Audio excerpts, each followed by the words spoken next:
Thank you for joining us at Jaguar News 4. The top stories today are Melbourne's reduced restrictions on lockdown for stage 4 COVID-19. Victoria's extraordinary accomplishment in reducing the spread of COVID-19. The world's jealousy of Victoria's control over the rate of infection. And accolades for Victoria. But first, the people continue to respond to the federal government's inquiry into the hotel quarantine stuff-up. Let us go out to Craigieburn now, where Sophia has an opinion. Thanks, Jaguar News, for taking my opinion. The federal government's continued inquiry into the quarantine stuff-up has missed a vital piece of the blame game. Not once have I heard the security companies who were awarded the government's trust and money, not once have they been called to be answerable for the actions their staff undertook. Health Minister Jenny Mikakos lost her position over this stuff-up, but the actual people who caused 99% of the second wave of infections across Victoria were not questioned. And why was that?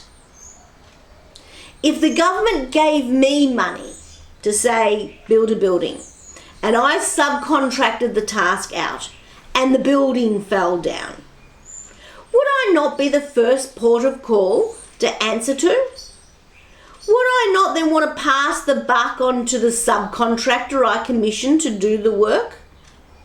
Would he then not drag his staff across the coals for the lack of attention to detail?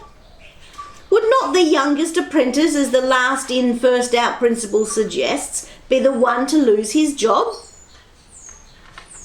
What happened to good old-fashioned corporatisation, where the bosses at the top of the ladder stand firm and the little fellas fall off the runs? Why are the security guards who allegedly had sex with clients they were quarantining, real good quarantining, allegedly shared cigarette lighters with them, allegedly let them out on walkabout a little bit more often than was allowed, who were allegedly not trained in basic infection control protocols or given sufficient supplies of gloves such they wore the same pair all day? Why have they not been dragged across the coals, and especially their employers? That's what I want to know. Okay, thank you for that passionate questioning, Miss Craigieburn. Unfortunately, it appears you have missed the earlier news reports when the security companies were dragged across the coals, and I believe there is a looming civil case.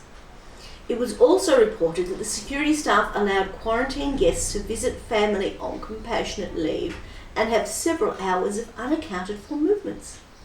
Quarantine or quarantine?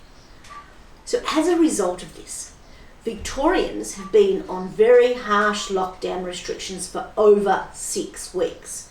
And prior to that, in stage 3, were living under some softer but still restrictions. Mask wearing became mandatory in July, and in August, a night curfew of 8 p.m. to 5 a.m. restricted residents to their homes or be fined. There was the 5-kilometre radius permitted travel, and then only one person from each family could attend a shopping centre for basic groceries. The majority of people have gritted their teeth and been able to do the right thing. But there's a small number of people who have been exercising their democratic right to disobey and rant on about not complying.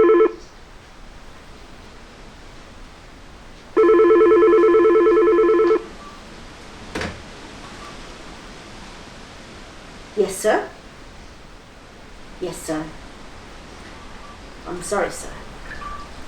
Yes, I know I'm to remain apolitical and not express my opinion. Yes, sir, but... Yes, sir, but... Yes, sir.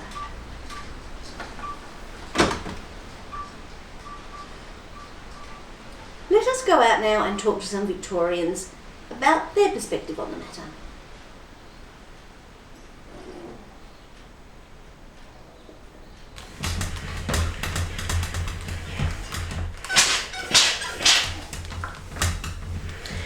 We Victorians have been on harsh lockdown restrictions for over 6, 7, 8 weeks. Before that, we were living under stage 3 restrictions, a little bit softer, but still restrictions. We've been wearing a mask since July, and in August, there was an introduction of a curfew. You had to be home by 8 o'clock at night and couldn't leave before 5 in the morning.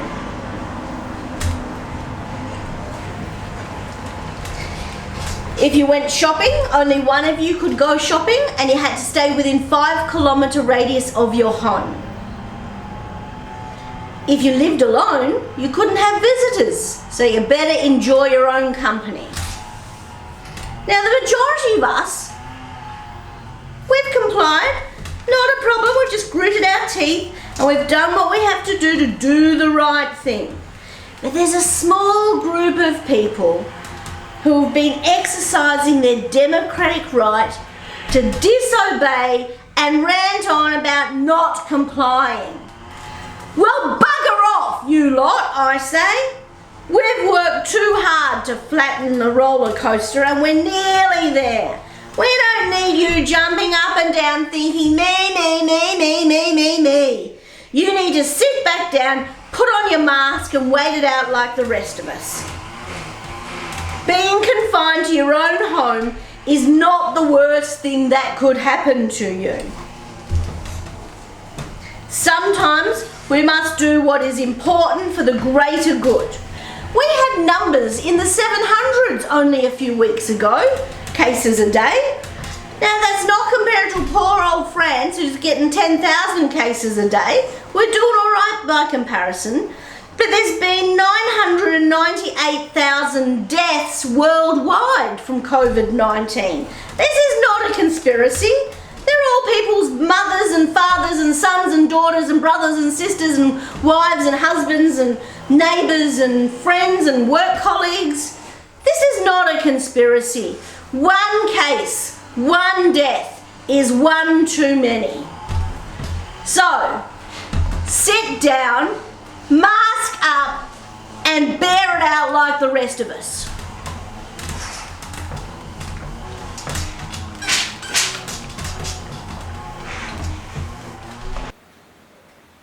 Thanks for that, Miss Masker. I could not have said it better myself. And the last thing we wanted to cover today are the text message you have sent in response to our question, what have you done this year that you have never done before? Alice from Altona said, I have cut my hair with a razor blade because the hairdressers are still closed. I feel your pain, Alice, I feel your pain. Bob from Braybrook said, I slept a continuous cycle of 72 hours without waking for a pee. That's great, Bob. Is that a safe thing to do though? Caitlin from Canterbury writes, I have walked the perimeter of my 5-kilometre boundary 30 times just to see the view change. Okay. And Dale from Dandenong says, I have pulled my car engine apart 3 times. Well, that's great, Dale, but how many times have you put it back together correctly? I suspect only the last time, which explains the 3 times, Dale. Hey? Well, that's it from us at the newsroom today. Thank you for being here with us. Keep updated with news at Jaguar 4 online or listen via the app you can download from wherever you get your good apps from. And I'll catch you next time, same place.